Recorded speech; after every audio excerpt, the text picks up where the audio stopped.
నీవు సత్యమును అనుసరించి నడుచుకొనుచున్నావు. 3 యోహాను 1:3. సత్యమును అనుసరించడం బహు మంచిది. సత్యవాక్యమును చేపట్టి సత్యవాట్లను పయనించడం మరి మంచిది.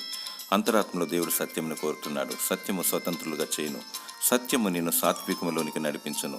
సాత్వికులు భూలోకమును స్వతంత్రించుకొందురు. మనం ఈ లోకాన్ని విడిచిపెట్టి వెళ్లే వరకు అపవాదితో ఆత్మీయ పోరాటం ఉంటుంది. వాని తంత్రములను ఎదిరించుటకు సత్యమైన దట్టి ఎంతైనా అవసరం. దుష్టుడు అబద్ధికుడు, అబద్ధమునకు జనకుడు కనుక నిన్ను సమీపించలేడు. ఎందుకనగా నీలో ఉన్నవాడు ఈ లోకంలో ఉన్న వాని కంటే గొప్పవాడు. ఆయన సత్యవంతుడు. ప్రభువైన యేసుక్రీస్తు మొదటివాడు, కడపటివాడు. కలువరి శిలువలో రక్తం చిందించి చనిపోయి తిరిగి లేచాడు. ఆయన యుగయుగములకు సజీవుడు, పరిశుద్ధుడు, సత్యస్వరూపి, సమీపించరాని తేజస్సులో వసించువాడు. ఆయన పూజారుడు, స్తోత్రారుడు. ఆయనే మార్గము, సత్యము, జీవము. ఆయనను ఆత్మతో సత్యముతో ఆరాధించు. దేవుడు నిన్ను సత్యమందు నిలిపి సంపూర్ణునిగా చేయునుగాక. ఆమేన్.